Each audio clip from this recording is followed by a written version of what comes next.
Good morning, everybody. My name is Álvaro Picardo, and I want to welcome you, first of all, to this second online information session of the second call for Cascade Funding of the SMURF project.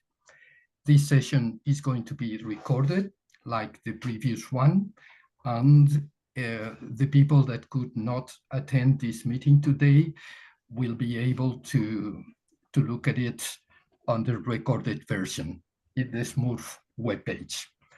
Well, I think that some of you, I would say that most of you, attended the successful conference in Rome last week, and we are very happy with the results and with your participation.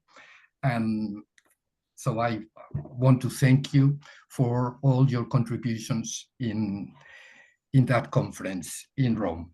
Well, we need to go quick to the issues that we are going to cover in this 90 minutes online session. As I'm in the first point of the agenda, explaining the objectives of the session, that the idea is to inform you, all the different forest owners associations and other organizations across the European Union, in the specificities of this second call for Cascade funding of the project. I will present very shortly the project, what the Cascade funding in our project means, and will provide the key information of the call.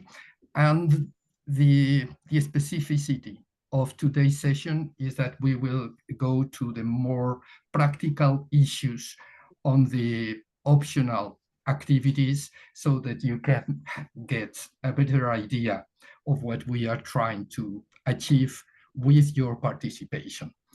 In this second info session, there will be time for questions and comments. So we will try to give you the opportunity to clarify any issues that were not clear for you. And there will be, we will specify the usual way of setting questions and how we will respond. So the SMURF project, as I guess that most of you know, is a Horizon Europe project that stands for Sustainable Management Models and Value Chains for Small Forests in the 27 member states of the European Union. The project lasts 4 years until December 2027 and started last year in January. The European funding is 5.4 million euros, and we are distributing close to a fifth of this amount, 1 million euros, through the Cascade funding that we are explaining in the second call.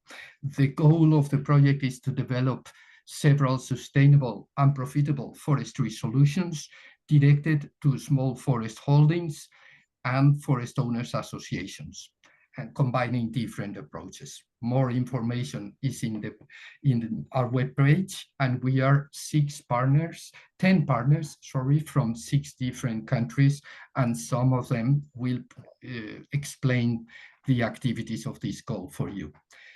So the Cascade funding is a mechanism of the European Commission to distribute public funding to third parties. So we, the recipients of the main budget of the European Commission for the project activities, we will distribute 1 million euros to the addressees of this call for Cascade funding. And in this case, we are inviting forest owners organizations legally established in any of the 27 countries of the European Union.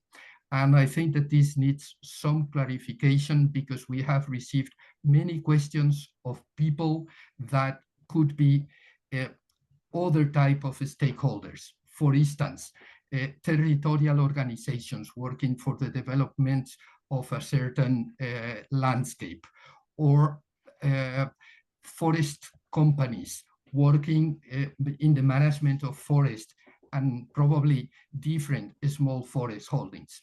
But any of those are forest owners organizations. And we are looking for entities that are legally established, that have a VAT number, and that are working to represent the interest of the forest owners. So they need to have forest owners within their membership. And so it could be forest owners associations, federations, cooperatives, and others. Okay, this is a relevant issue that has required several clarifications, and that's why I'm explaining this. So we had a first call that last year that was very helpful and we received 55 applications, and it resulted in 35 recipients or beneficiaries. And in this second call, we are distributing a larger amount of money to engage organizations in the activities that the project will develop during next year, 2026, and the last year, 2027. So the general information on the call is that the total funding available is 825,000 euros. The funding per grant will be of a maximum of 60,000 euros per organization, although the recipients of the first cascade that have already received up to 5,000 euros, their maximum will be accordingly 55,000 euros for recipients of the first call. We are trying to fund a minimum of 40 applications, and we are hoping to reach even up to 70 applications from the 27 member states. We already have engaged organizations from 16 countries, and we would really like to enlarge this with associations from the rest, the 11 pending countries. So as I told you, we are looking for associations, federations, confederations, or cooperatives of small forest owners, but not other types of entities. And we know that there are many different stakeholders. The opening of the call was on the 9th of April, and this is, I guess, the most relevant information. The 2nd of July at 5 o'clock Central European Time is the deadline for the presentation. The communication of results will be on the 3rd of October, and the start of activities will be immediately after signing the grant agreement, the contract that CESEFOR, as coordinator of the project, will have to sign with each of the beneficiaries, the selected candidates that are going to be selected. The duration of the grants is until the end of July 2027, not until the end of the year, because we need to integrate all the results obtained in the final reports of the project. And we are offering one mandatory activity and 5 optionals that are the one really more relevant and that we will try to explain with the next slides.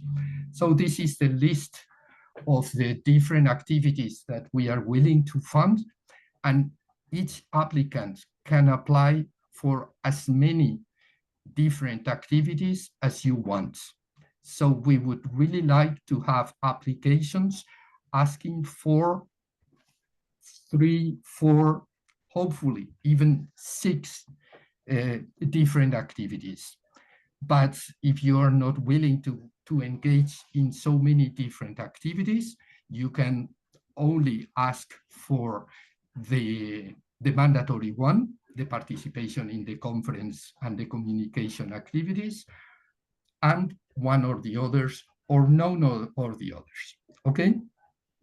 So in the next part, we are going to explain the different activities with some practical insights. And to present the activity 1, I think that it's going to be Elena Moreno from CESEFOR. Elena, you have the word. Thank you, Álvaro. If you don't mind, you can keep with your presentation, so I will tell you when to change the slide. Okay, thank you. So the first activity is the participation in the final SMURF project conference and the communication materials. This is the only activity that is mandatory for this call.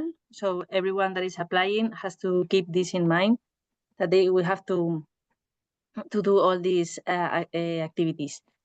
And the timeline for this activity is during the whole call. So from December 2025 to July 2027. And you will have to comply with the 9 milestones and the 2 final deliverables. All this, the information of this activity is really very well detailed in the full call document. Albert, can you change? It's here to make a conference.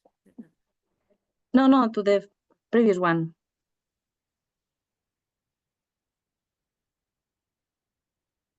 This one. So the first activity is attending the final SMURF project conference that is planned to be held on June 2027. And this is an in-person attendance, will be required for 1 person of the organization. Next slide, please. And the next subactivity, this is the communication and dissemination materials. This is divided in 2 groups. First, we are asking for materials about the applicant organization. So information from your organization, and this will have to be posted in the website in English. Okay, and then the second type of materials of this activity are the communication materials regarding the participation of the organization within the SMURF project. This post or materials will have to be published through your communications or social media channels in your own language. So in your native language, we expect this to disseminate more the SMURF project within your network and your associates. But at the end, you will have to provide English translation of this post in the final report for completing the activity. And this will be all from communication activity. Thank you.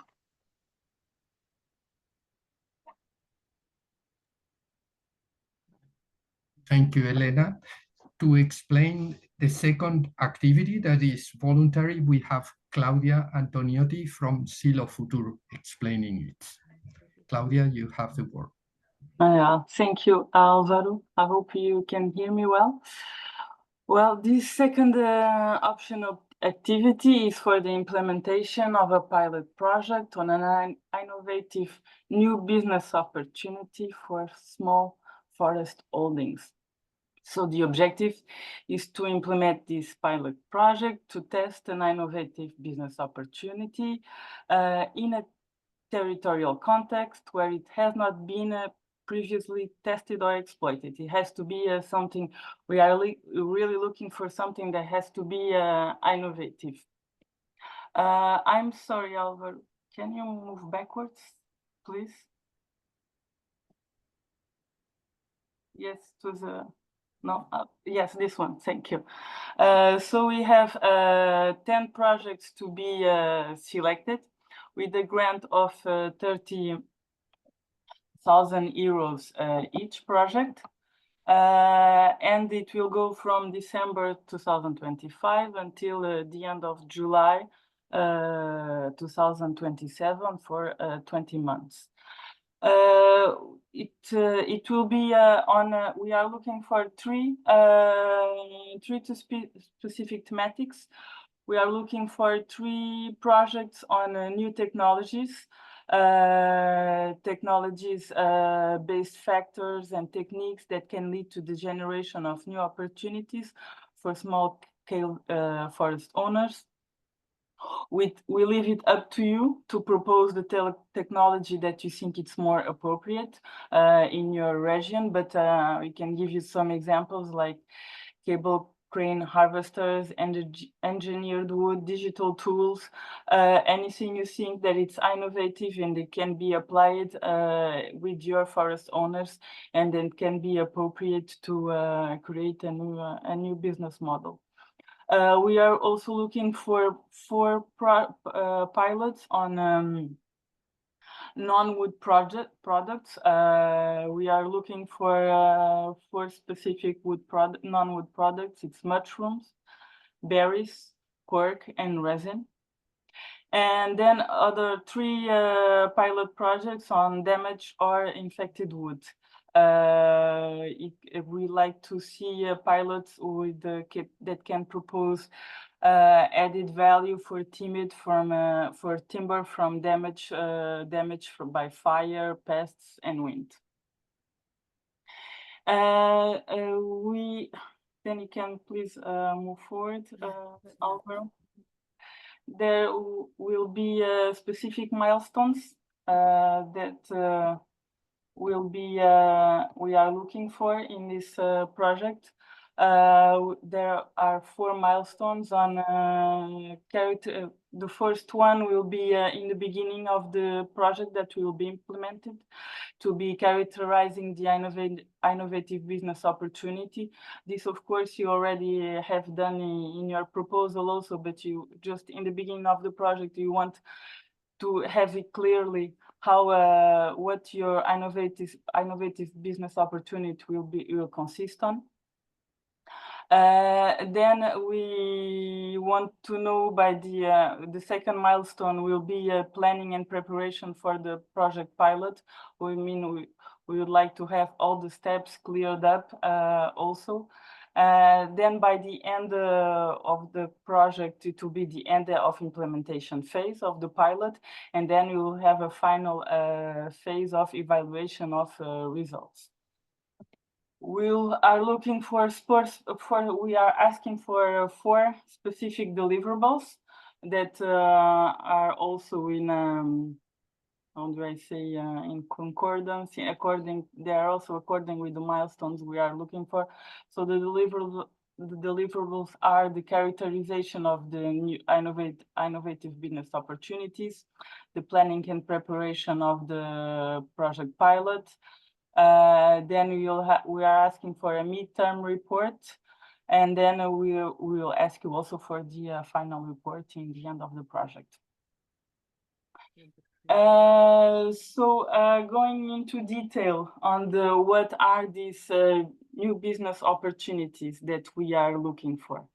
For example, for infected or damaged wood, at the moment we know that this wood is either wasted, thrown away, or it's sold with a very low value, and it's not profitable for the forest owners. So what we are looking for is how this wood that is damaged, it can be upcycled, it can be used for bioenergy, for example, or for eco-building materials, how we can find an added value for this damaged or infected wood. For non-wood products, at the moment, we know that they are used in a very informal way.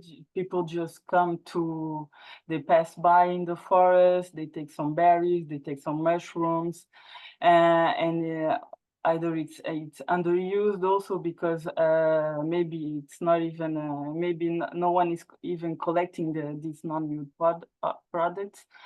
So what we want in these new business models is how we can sell these products, and how we can it be traceable, how we can know where the product is, who is the producer, where it comes from, and who are we going to sell it.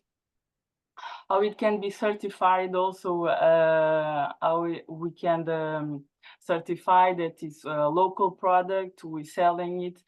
and how do you want to sell it to? It can be a direct sell to the consumer. You can sell it to the industry.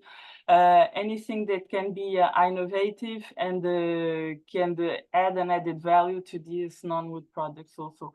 And for new technologies, the same. At the moment, many small forest owners that do not have money to invest in new machinery, in new technologies, they are working manually, and it's much time consuming, and it's not profit at all for the small forest owners. And sometimes they just leave their lands abandoned because they do not have the resources to manage it. And what we are looking for is how you can find a way for small forest owners to invest in new technologies. How can they take profit from new technologies, and what are the proposals you can do for forest owners to take advantage of these new technologies. If you can move forward, please, Alvaro. Thank you. So what would be the key elements that we would like to see in these new business models? We'd like to see the value of the proposition. What benefits are the forest owners offering? If it's wood chips, firewood, anything that they can be proposed and that has an added value for their forest. Customer segments, I mean, who's going to buy, who's going to be the client in these new business models, revenue streams, how the income is generated. Is it by sales? Is it by new partnerships? Is it by rent? Is it by rents? Is it by training? How is the revenue is going to be generated? And what will be the channels also? Will it be a direct sales? Will it be to a platform, to a cooperative? We are also looking to know for the resources. Is it the forest land? Is it the skills that you have? Is it the equipment that you have also, or the data that you can supply? Who will be the partners also in these new business opportunities? Will we work with cooperatives, startups, manufacturers, public authorities, any partner that can be beneficial for you to work with to propose a new business opportunity? What are the activities? Also, this is completely open to you to propose what activities you want to put in place in this new business model. It can be, these are just some examples, but it's really up to you to propose. It can be forest monitoring, data analysis, data sharing, product development, sales and communication, anything that you'd like to propose. And what are the costs, of course? What will be the cost that you have in these business models on forest maintenance, harvesting, certification, platform fees, any cost that you might have. We will have to compare it with the benefits and then to see what will be the added value for the new business models. And this is about everything I had to say to you. Up to you again, Alvaro. Thank you. Thank you very much, Claudia. Well, as you can see, for the amount that we are offering in that second activity is the one consuming more resources. And I think is a fundamental activity for any forest owners organization across Europe. We really think that this is the core activity of the project, incorporating this philosophy of a business model behind your activity and the activities of the forest holders, and trying to incorporate more value to your activities. So any idea that you have, please try it. This is the way to formalize, and the SMURF partners will work with you, trying to help you in the implementation of that new business initiative.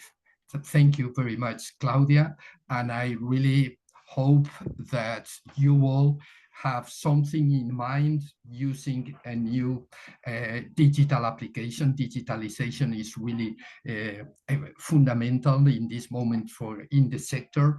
There are many options to improve the functioning of the forest owners associations. So please, and if you have any doubt, share your ideas, and we will try to clarify it, and we are here to support you. But now I'm going to, since Francesca Gianetti from the University of Florence had a class today, I am going to explain you the specificities of the third activity, the setup of a close to nature silviculture demonstration stand. And for this, we are offering an amount of up to 10,000 euros, and we are looking for the establishment of 10 demonstration stands. So approving 10 proposals, but we would like to receive more than 30 proposals for this. This activity, you will have 20 months to develop it from December 2025, so the end of this year, to the end of the activities in the end of July 2027. There are 5 milestones and 6 deliverables, but the key idea is that you are willing to try to diversify your management models and use close to nature silvicultural guidelines. There are a really interesting option for hardwoods, for instance. So, excuse me. So all the details of a demonstration stands are in the page 17 and next of the full call details, and I invite you to read it carefully. The first step is, of course, selecting the stand where you want to install this demonstration stand. And it has to have 20 hectares minimum, and you can use any forest that is owned by your members of the organizations or other owners in the area. The important thing is that we want small forest holdings. So each of the holdings providing this area has to be less than 500 hectares, because we want new and more forest owners practicing this type of silviculture. And we want to establish 10 different demonstration stands in 10 different forest types across Europe. So we are looking for evergreen, oak, stone pine forest, but also birch, spruce, any of the main forest types in Europe. And we need that you describe your stand, specifying the species composition, providing forest inventory data. At least we need the basal area distribution, the growing stock volume, mean diameter, height, etc. And it is recommended that you could also provide graphs of this type of parameters. We need the description of the previous management. And for instance, this is just an example. Francesca is providing you an example of a forest that was managed under the copies with a standard system. And there are, I would say, millions of hectares in Italy, but also France, Spain, Portugal. I think in many countries in Europe there are these, and we want your description of your previous stand. It could be a copies, or it could be any forest plantation, any type that you might have, but where you think that you can change the management system towards this closer to nature, continuous cover, the mixed species, and the use of selective cutting, concentrating the effort in the best candidates of trees for the final harvest.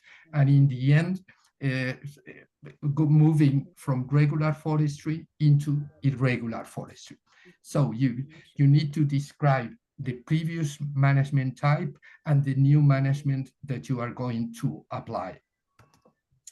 And what we are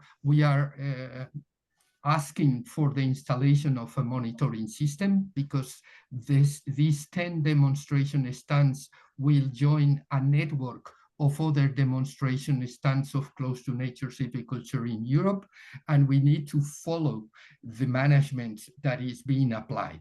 For that, we will follow the procedures of the Association Futée Régulière, from an organization from France, attached to ProSilva France, and that's the web link, the web page of this organization. They have established a protocol of a monitoring system, and the SMURF partner will need your support in implementing these 10 permanent field plots throughout the 20 hectares.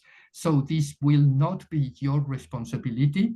It will be someone from SMURF that will visit your forest, and with your support, we'll establish this monitoring system that has to be maintained as the entire demonstration stand for 15 years after the end of the project. So to me, this is the most requiring question, that you need to get a signed agreement of the owner to maintain for 15 more years this type of silviculture.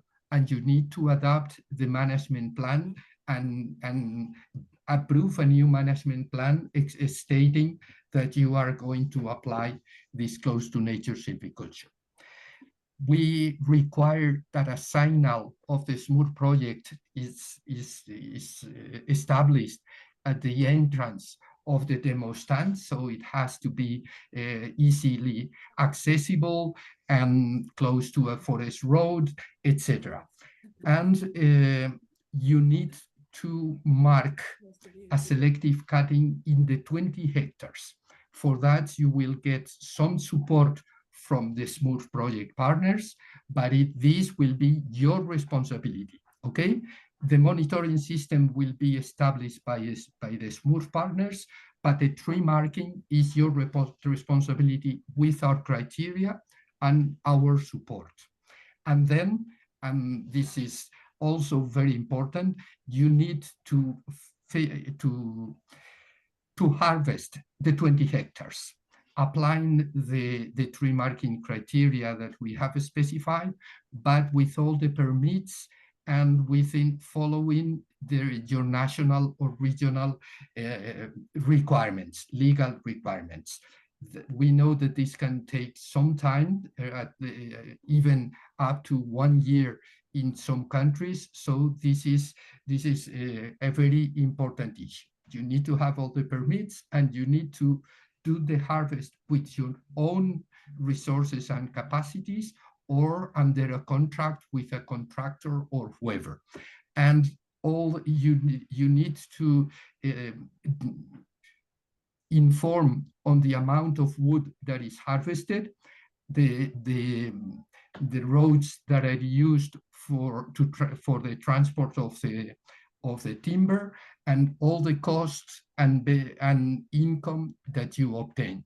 But those costs and incomes will be supported by you with the support of the 10,000 euros that we are providing. So finally, we want this demonstration stand to be used for other holdings and other forest owners to learn how to practice this close to nature silviculture. You need to offer one dissemination day, one day when the monitoring system has been applied and at least part of the harvest is being developed, so that other forest owners and other technicians in your region or country can learn on how to do it. And the SMURF team will support you with this. And this is all. And to explain activity 4, the training sessions, I think that Guido from Blue Bilova will take the word. Guido? Yes, thank you. Now I'll show you what the activity number 4 will mean. This is an optional activity as the other ones, and it regards to the participation in a close-to-nature silviculture training session. Okay, it's not to apply any close-to-nature silviculture stand, but to participate to a training activity related to this matter. As can you see, the timeline is slightly different from the other one, because we have imagined a Gantt chart regarding the call to development process, and it regards with 1 milestones and 1 deliverable in the project itself. Next slide, please. Okay. Okay, thank you. Here in the presentation, we try to explain in detail how will be the requirements, the practical points required. And as you can see, we will request at least 2 representatives from each association that has been awarded in the grant agreement, in the grant agreement and in the Cascade Funding call. That must participate in the training session once that they will have choose to apply to this activity during the application form. This session will include a theoretical part regarding close-to-nature forestry principle and the practical field component and the practical one. Okay, so we'll try to focus on how we need to conduct silvicultural interventions in accordance to the close-to-nature principles. We strongly recommend that the participant will be people who actively work in forest environment, okay, specifically in the fields of silviculture and forest management. So professionals, okay, and due to this, a forest professional background will be preferred and scored during the process. So, and furthermore, where possible, the association is encouraged to ensure a gender gap balance, okay, regarding the delegate to apply and that will participate. We expect that the participant will be fully engaged in all the trainings in the training sections, but just to explain and to clarify to you, at this stage, considering that the Cascade Funding will be related to all Europe, we are not in the condition to explain this phase which kind of training session the winners will be called to attend, okay? And only after the evaluation process we will be able to explain to give you a clear overview regarding the characteristics of the training session and about their location from the geographical point of view. Just an additional point, all the applicants will be required to provide a description of the profile of the proposed participants. Take a look on what I said above, and the motivation, the professional experience, and any kind of prior training they attend in the past, just to give us the opportunity to be more comprehensive and clear in the evaluation processes itself. Next slide, please. Sorry, that's all. I just remember that was one slide only. Okay, thank you very much, Guido. And Welcome. For activity 5 on the development of pilot carbon projects, we have from Preferred by Nature, Pablo Rodriguez Noriega. Pablo, you have the word. Okay, thank you. Yeah, so in this case, in this optional also activity, the idea, as it says in the title, is to develop a carbon project with the complexity of these type of activities have, but with the idea in the SMURF project to simplify it as much as possible. In this case, we will have up to 12,000 euros per initiative, with the idea of having 5 projects. The timeline is 17 months, starting in March of next year and ending in the end of July of 2027. In this case, we have 4 milestones that we will see later, and 2 deliverables that we also explain in the next slides.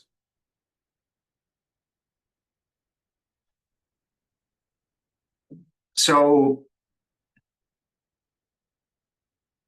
the idea in this, as I mentioned, with the complexity of carbon projects, the idea is to start with some early adopters. So the idea is to start with projects that have already implemented changes in the forestry management. We will be focused the type of project in two main types. One is afforestation, reforestation, that we will see more details in the following slides. And the other one is improved forest management. So we are looking for these 2 main type of activities. There are many requirements explained in the call, but some of the main ones is the clear ownership, that we need a minimum area, so it's a minimum of 1 hectare. And then there's also a commitment that is typical in the voluntary carbon market of having the project for at least 30 years. In the case of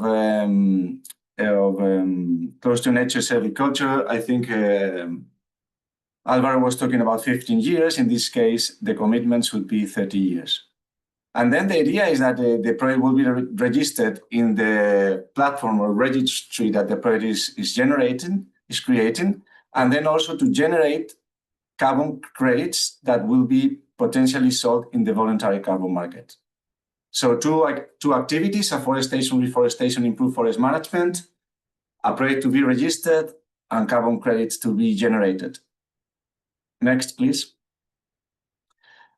To see with more details these 2 activities that we were saying, so in the case of improved forest management, the idea is to work with projects that are thinking in changing or have already changed the type of management in the forest with these ideas that we see here. The methodologies are still under development, but here we are simplifying some of the main activities that we're thinking about.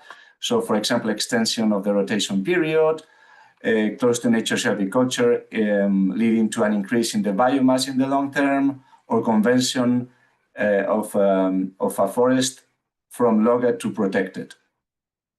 So we will be working in this case in forest areas that need to document that the management has changed, and with a recent project inventory to be able to estimate and monitor in the future the growth of the forest and the change in the different stocks of the carbon pools. That is in the case of improved forest management. In the case of afforestation, reforestation activities, that is more simple. So we are looking for areas that have already started doing this type of activities that can demonstrate that they were not forest before they started with the reforestations in the last 5 years. The baseline or the scenario where this activity will be implemented can be grasslands, croplands, or degraded lands, but not wetlands. We are, as mentioned, looking for early adopters. So we are not looking for projects that will start with the activity now. In this case, we are looking for afforestation, reforestation activities that are started before the end of 2023. The idea is to see the changes in the stocks thanks to the growth of the planted trees.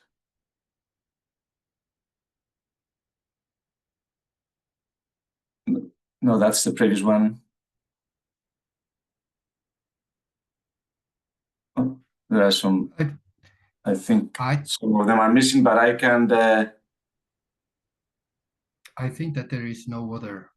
Anyway, there was another one regarding the milestones that I will tell you. So basically, we have three milestones, but the main one regarding the project implementer is that we will need from the project implementer, following the voluntary carbon market procedures, a project document and a monitoring report. So that's one of the main deliverables that we will need from the project developer. The second one is that we will need to do a verification. So a third-party verification of the project going to the field. So the second one is that you will be available for doing that. And the third one is that After that, we will need a final report from the project developer. So those are the main three things. And it's also important to say that the money that we are granting is to develop this type of technical things, not for the implementation of the project activity. And I think that's all. Thank you, Alvaro, and open for questions. Thank you, at the end of the session. Yeah, I want to mention the synergies, because you have seen that one of the options of improved forest management is close to nature silviculture. So if you are thinking to try this silvicultural method and establish a demo stand, you could also at the same time apply for this activity of a pilot carbon project. We know that the complexity of this, but we are convinced that this is a very extremely interesting option to increase the income of small forest holdings. So the idea is that the forest owners associations can develop these type of projects with the supports of a forest consultant. For that, this is always an option. And in this case, the problem is that we are trying to adapt our methodologies to the framework that is being established and being developed by the European Commission. So not all the specificities of the methods have been developed and will not be developed until 2027. But the idea is that we need projects that have been previously established. For instance, if it's a reforestation, a plantation, it needs to have been established before 2023. Okay, and then what you are going to do is to document the change in management and this new plantation under the methodology that is going to be developed by Preferred by Nature and SMURF under the European criteria. So we know that there are countries with national frameworks. France and Spain have already approved them. We know that Italy, Portugal are developing it, and there are other countries also working in this type of initiatives. And we invite you all to develop this, because the future is implementing this type of payments for ecosystem services. So thank you, Pablo. And now I'm going to explain the last activity. That is activity 6, the participation in a national or a regional working group on small forest holdings. This is also an optional activity that is granted by 2,000 euros, and that will last 13 months from July 2026, the second semester of next year, and the first semester of 2027. There are 3 milestones and 2 deliverables. And since we are having 15 working groups, we want to grant 2 associations per working group, at least. So a total of 30 grants to be approved. And the next is those territorial working groups. In general, they will be national. The working groups will be the responsibility of the SMURF projects, and we will assign a working group coordinator for each of these. But the working group has to be hosted by the Forest Authority. This is fundamental. And for that, we from the SMURF project, we will send invitation letters to all the forest authorities in Europe next month in June, with the idea that they can consider hosting this type of working group and publish the list by the 15th of September, before we approve the list of recipients of this activity. So we ask for your participation, logically, in your country in first place, but since your country might not have in the end a working group approved, we ask you to select 2 other territories. in countries that are close to yours, okay? So please select up to 3 territorial working groups. In countries, in member states, where the forest competences have been transferred to the regional authorities, like Germany, Italy, Spain, or Belgium, we are going to try to develop at least 3 regional working groups.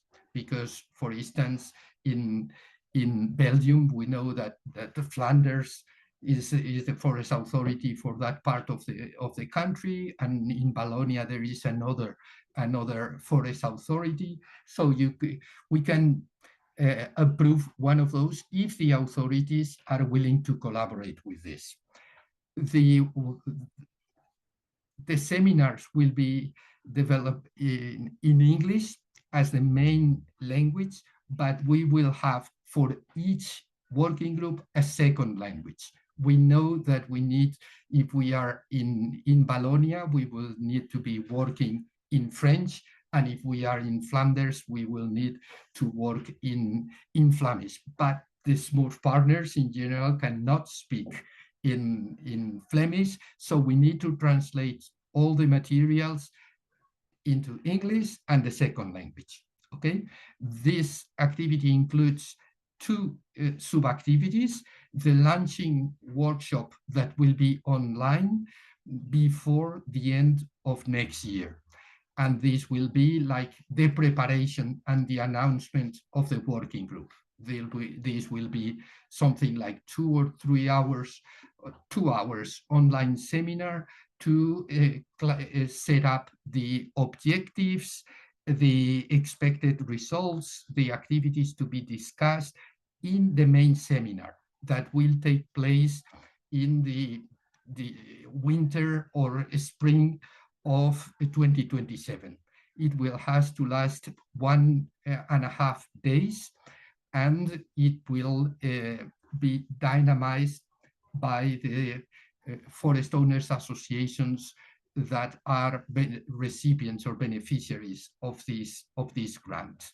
We need to develop together 2 documents. First of all, a terms of reference for the working group, establishing the objectives, the calendar, the entities to invite, because these working groups have to be open to any stakeholder of the forest value chains in the country or in the region, okay?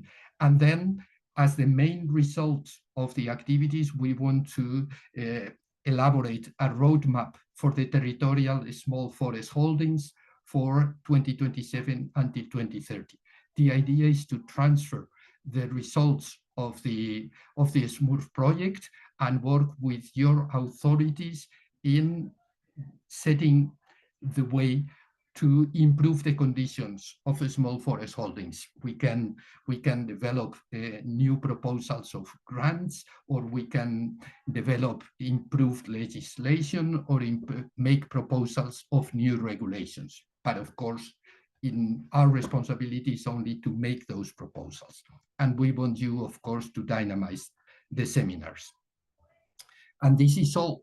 And next, we want to, after this presentation of the different activities, we have half an hour still, and Elena, I think it will be Elena Moreno, be presenting the relevant dates and some specificities next.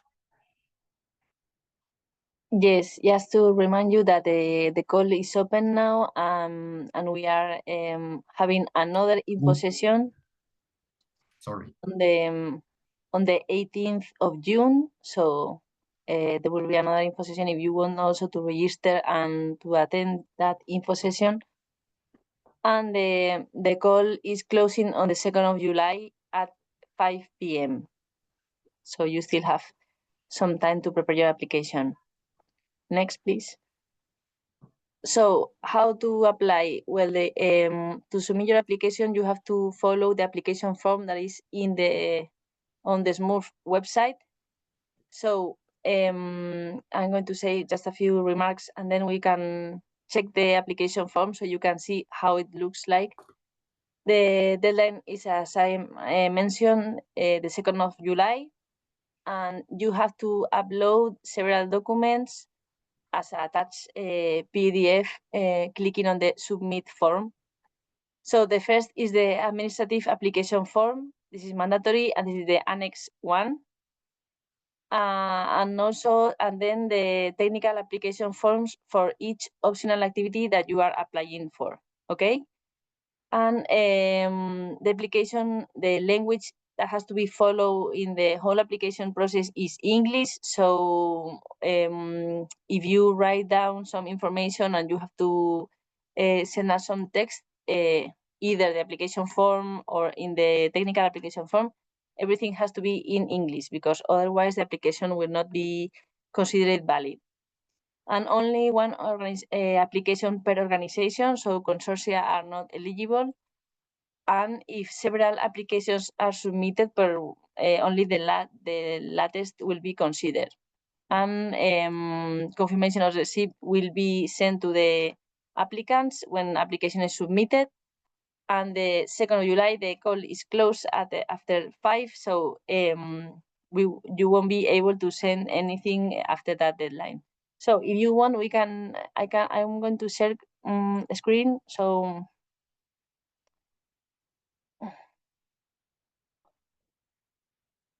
we can check the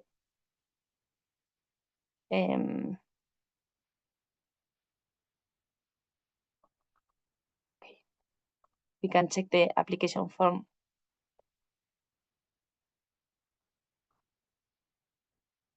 Okay.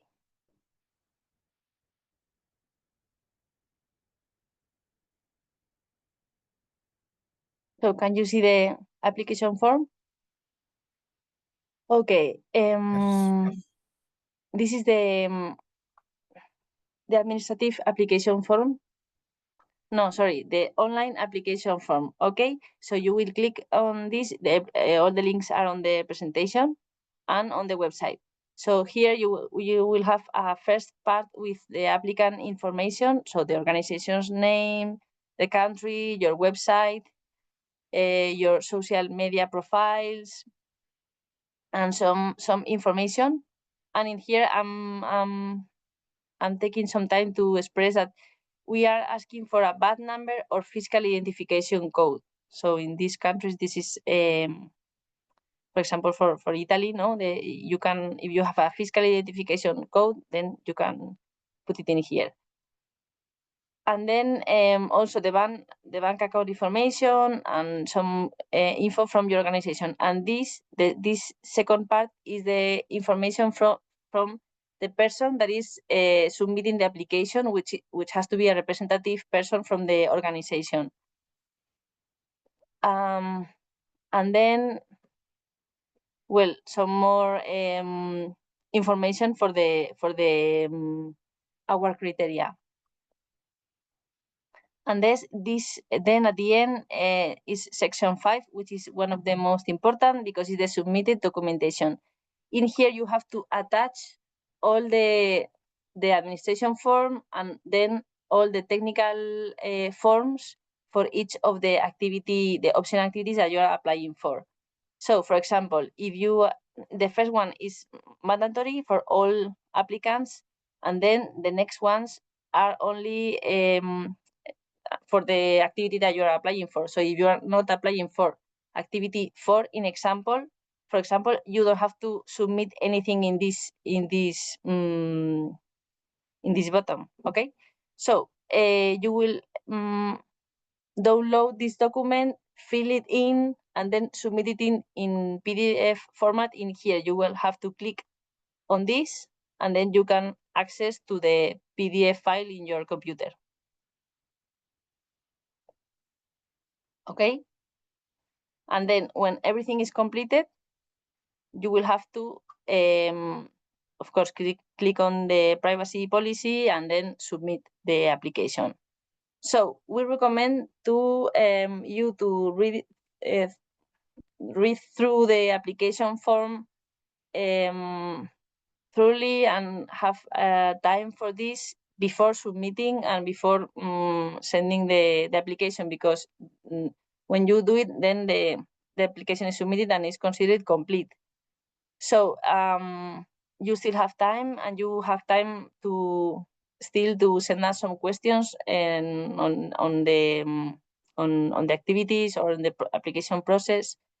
So we will insist on this part, on read thoroughly the full call document to see if you comply with everything of requiring the activities, and then to see the application form and everything. And then this is the application form, the online application form, but we can also look for the one of the, for example, this is the Annex 2, which is the technical application form for activity 2, for the second activity, okay, which was the pilot project. For example, you will download this document and you will see that it has some instructions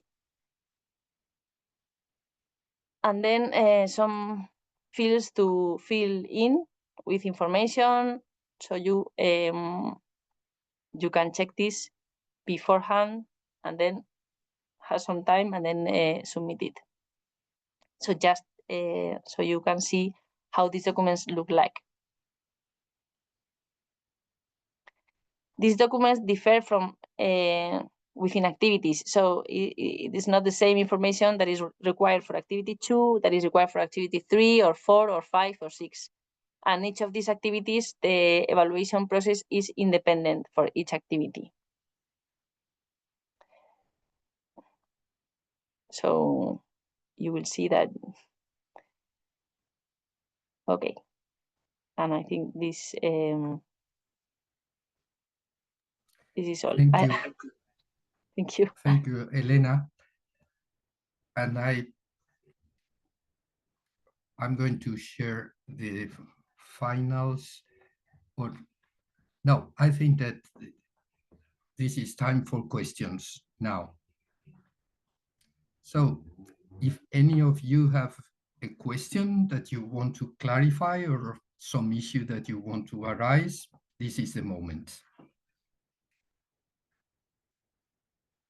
There is a question in the chat by the Pichis Begadion. Would you like to take the word and tell us?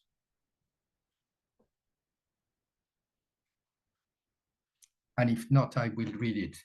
Would projects in the European Union member states currently not yet participating in the program be the priority for funding? Okay, I cannot list right now the 16 countries that have recipients in the first call for Cascade funding, but I assure you that this is the second call is open for any forest owners association in the 27 member states. So of course you can apply. We are missing countries like, I'm telling by heart, I think that we are missing Germany, we are missing Poland, missing Finland, and Cyprus and Malta. Of course, we have few proposals from Sweden, only one beneficiary. And so I think that we do not have from Czechia, although we have from Slovakia. Anyhow, you can participate. For activity 2. Activity 2 is for Claudia Antoniotti. Silo Futur is the partner coordinating these activities on innovative business opportunities pilot projects. Our projects that involve plant or animal species that are non-native to the EU allowed within the call. For example, planting species that can be symbiotic or helpful to European native plants, or using non-EU native animals for processing wood waste. I don't know if, Claudia, you can respond on this very specific question. I would say that if it's allowed by legislation, it can be used, but you have to accomplish the European regulation on non-native species and your national legislation. And I don't know if Claudia wants to add something on this. Yes, I can just also confirm that as long as the pilot also takes place in a country eligible by the project, yes, it can be an eligible activity. Thank you. Then the third question is also for this activity. If we were to create a consortium with forest organizations in different world countries that work together to pilot a business model together, would it be possible to get higher funding?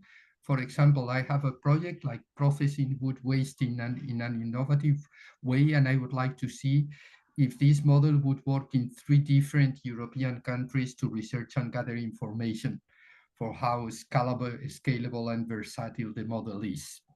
Claudia? But I'd like to remind you that consortiums are not allowed in this call for projects. It has to be individual projects, actually, that apply. Of course, after you can also use some contracting for services also, or other specific needs that you have for your project, but it has to be only one official beneficiary. If you want to create a consortium, what can be done, maybe, and Alvaro can also correct me, and Elena, you can do 3 or 4 individual projects in individual countries, in different countries, and to see how those projects complete each other. But it has to be individual projects that apply with the individual beneficiaries. Thank you, Claudia. Well, I can read that you are driving, so that's why you cannot take the word, but thank you for these questions. I can tell you that a consortium is not an option, but you could apply from 2 different countries trying to test a similar innovative opportunity in the 2 different countries, and each of those with a specific beneficiary or a specific signatory entity that has to be a forest owner organization of this country. Okay, I hope that we have clarified the doubts that you have. There is another question by Wim from Desert Leaves. Would you like to take the words to clarify the conditions of the forest owners organizations? If not, what I can tell you is that we are looking for associations or organizations that are legally established in any of the 27 member states and that are working to represent forest owners' interest. And these forest owners have to be small forest owners, meaning that they have holdings that have less than 500 hectares.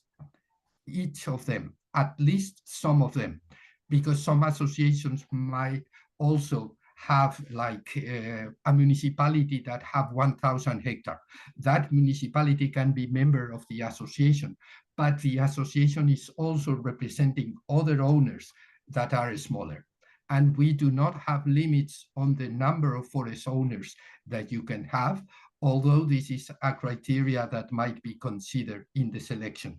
At least in the first call for Cascade, associations that were larger have more opportunities than small associations, meaning that they have few members and shorter forest areas represented.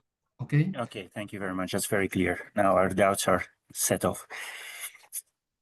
Okay, thank you. Then Peter Aurenhammer, related to activity 2, that's developing new products or services for a forest owner association to reach out to new groups of small-scale private forest owners qualify under this activity. And this may include the development and preparation of service materials or public relation activities, enabling the forest owners associations to reach out to previously unknown owner. I would say that certainly this is an option for all the forest owners associations. engaging more absent private owners, it's always an interesting activity, and developing new ways to engage those forest owners is also an option. So I would say, I don't know what you consider, Claudia, but I think that this can fall under new technologies, considering that this is not really a traditional technology of machinery nor anything like that, but you are applying new methodologies and new communication techniques to get in contact with those associations. So I would say my answer would be yes. I want to clarify that some of your questions might not be easy to respond, and that we might comment and publish a final response to these questions in the webpage. And this will be the official response to your questions, okay? So initially we think that yes, it is acceptable, but we will publish a response regarding these questions. Yes, I would just like to add, Alvaro, of course, it is, I do also agree with you. It can be eligible, but just keep in mind that it has to be aligned with one of the three specific subjects we are looking for: new technologies, non-wood projects, and damaged or infected wood. So if you want to propose new products or services that are aligned with one of these three subjects, it can be eligible. Sorry, Alvaro, I don't know if one question is missing coming from Hugo Almeida regarding the activity number 4. Sorry, because I'm not sure that we just take care of it. I can do on my own, if you prefer. Sure, go ahead. In activity 4, will the theoretical training session be online or in person? We consider to have the training session live. That's why we consider some funds for it. But of course, considering that we will widespread the training session all across Europe in the not so coming future, we could in any case evaluate some online session due to climate condition or any kind of situation that is unexpected. Okay, but of course we consider to have them live. First. Second, do we already know where the practical training session will be? As I tried to show in my presentation today, not, but is a point that is strongly related of the results of the Cascade Funding itself, because coming from this, we will have the complete overview of the participant, of the recipients, and of the optional activities that the recipient will choose. So we have the complete overview to be clear and to be provided to you regarding the locations. Okay, and can the session be held outside the country or region? Of course.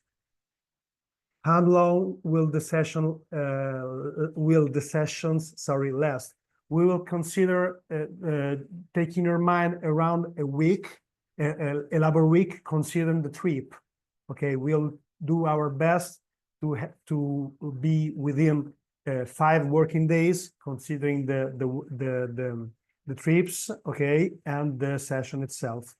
So just to explain to you, this is an ongoing process due to the missing information regarding the location themselves. Hoping to be clear with this. Hugo, you want some more clarification? Just a last question. In that week, we are going to make the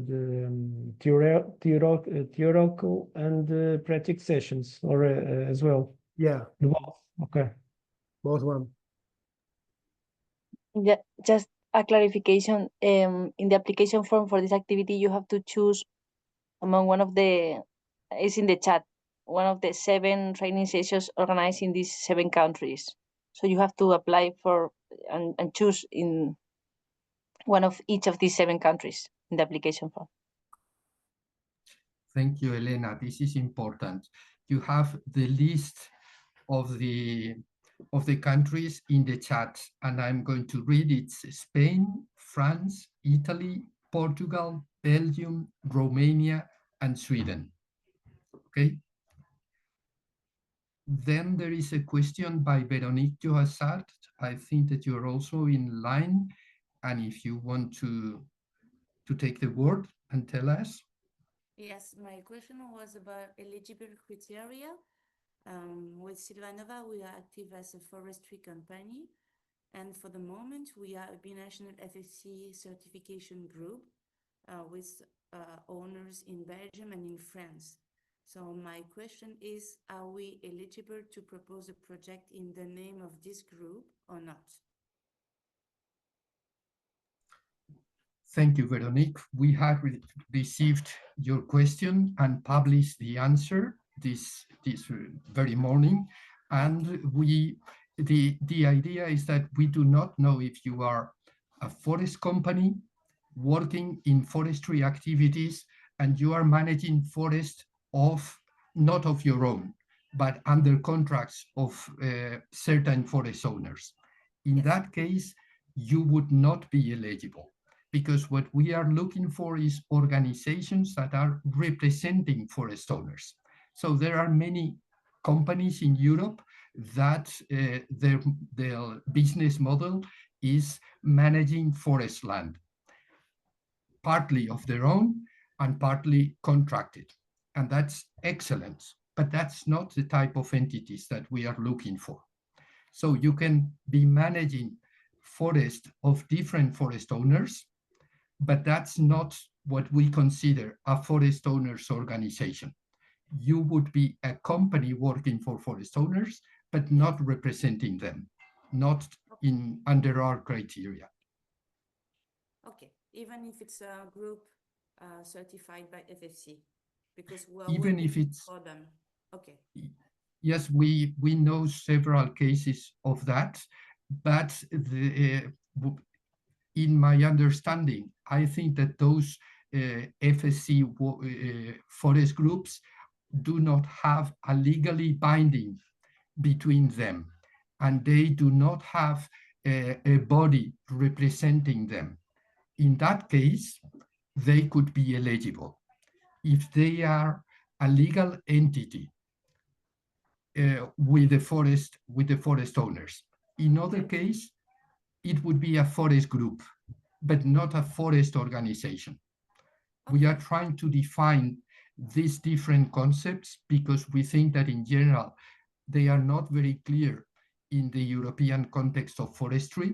So what are the differences between a contractor, a forest grouping, and a forest owners organization? They have to have members that are forest owners, and in our case, we're looking for small forest owners, legally established, and have some type of fiscal code. Okay? Okay. Working to represent those forest owners. So what we are suggesting you is that you could be in line with a forest owner organization, and they could present the application with the idea of working with your collaboration and under a contract. But it should be the organization who should present the application. Is it clear? Yes, thank you. You're welcome. I don't know. It doesn't seem that there are other questions. Elena, you wanted to say something? Or you have written some No, there is questions? one more question from Peaches Bagadion. After Hugo's question.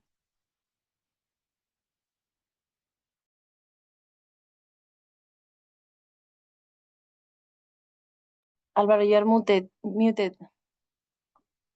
Sorry, I think that this was the one who was driving, but if not, if now you can take the word, and if not, I'm going to read. One last question. We are a Spanish consulting company with a specialty in immersive e-learning. So our services include instructional design, content development, animation, gamified learning. Would it be possible for us to partner with SMURF in creating their training material or in providing capacity development services for participants for the training? We also have other services like impact assessment or stakeholder communication. All these technologies might be very useful. Thank you for your interest. We have different activities that we might develop with external support, and we can consider this offer. Okay, but now we are in the process of trying to explain the call for Cascade funding, and for what you say that you are, this call is not thought for forest companies, for forest consultancies. Okay, you cannot apply, but you can always collaborate with a forest owner association to improve the quality of their materials with your tools, or even you can get in contact with the SMURF partners and see if there is a possibility of a collaboration. But I think that this is outside this call for Cascade funding. Okay, I hope that I respond correctly and clearly to your question. We still have 5 more minutes for some final questions.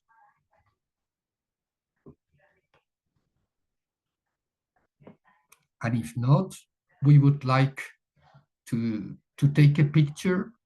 So we would like to ask you that you turn on your cameras. Thank you, Lorenzo. If you can still wait 1 second, connect your camera in order to take a photograph for the records of the project. Thank you so more. Veronique, Juntas de Montes de Asturias. There are still some people, if you could connect the camera. Elena, could you take the photo? Thank you, Veronique. Andrés Raido Rosilhelt and Maria Jose from Juma. Okay, I think that we can take a photograph.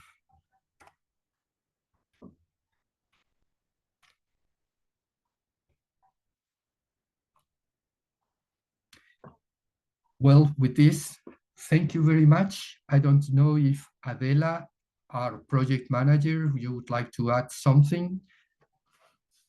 And if not, please look at the full call details document, prepare your application, try to specify all the activities that you would like to engage with, and you can still participate in a final info session on Wednesday, the 18th of June, close to the deadline for the presentation. And please invite other associations that you know in other countries, because we are willing to enlarge our Laurus network and engage as many different forest owners associations as possible. Thank you very much. We stop recording. Thank you very much for your attendance. Ciao, thank you. Thank you, very much. bye. Ciao, Have a see good you. day. Thank you very much. Ciao. Thank you. You, bye.